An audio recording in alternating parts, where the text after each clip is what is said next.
Hi అండి, నమస్తే. Welcome to my channel chai biscuit.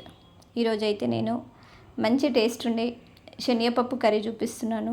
ఇలా చేస్తే టేస్ట్ అనేది రెట్టింపు అవుతుంది.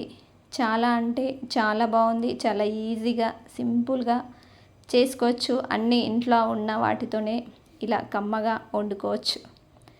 ఇది ఎలా చేయాలో చూద్దాం. 1 కప్పు వరకు శనగపప్పును గంట పాటు నానబెట్టేసేసుకున్నాను. ఈ పప్పును కుక్కర్లో వేసి ఉడికించుకోవాలి.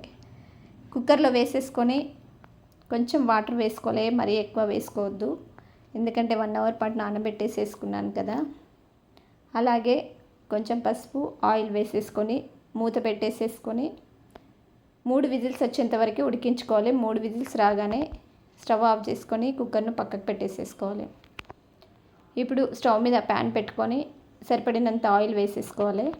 చిన్నది బిర్యానీ ఆకు, 1 లవంగా, చిన్న దాల్చిన చెక్క, కొంచెం జీలకర్ర, ఆవాలు, అలాగే 5-6 వెల్లుల్లి రెబ్బలు సన్నగా తరిగేసి పెట్టేసేసుకున్నాను.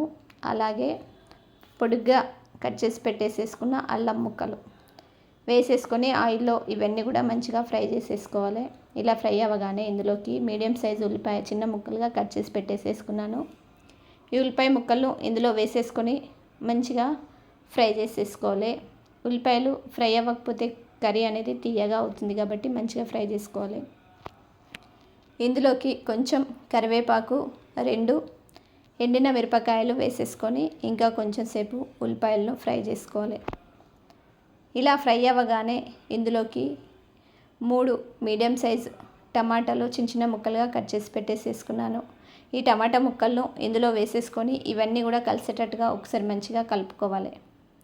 దీన్ని మూత పెట్టేసేసుకొని మంచిగా ఉడికించుకోవాలి. ఈ టమాటాలు కొంచెం ఉడకగానే ఇప్పుడు ఇందులోకి కొంచెం పసుపు, అలాగే ధనియాల పొడి, కొంచెం జీలకర్ర, రుచికి సరిపడినంత కారం, ఉప్పు వేసేసుకొని ఇవన్నీ కూడా మంచిగా కలిసేటట్టుగా ఒకసారి స్పూన్తోని ఇలా కలుపుకోవాలి. కలుపుకొని ఇంకో కొంచెం సేపు వీటిని ఫ్రై చేసుకోవాలి.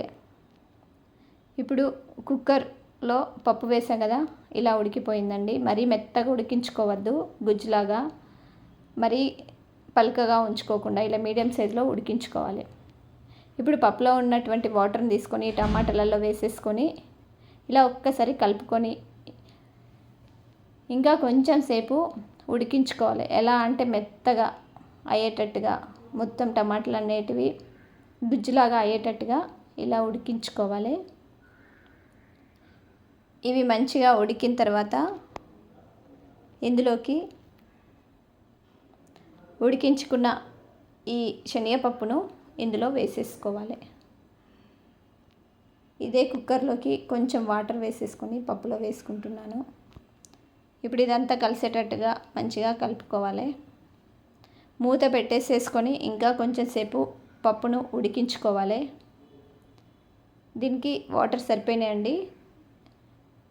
ఇలా బాగుంటుంది కర్రీ.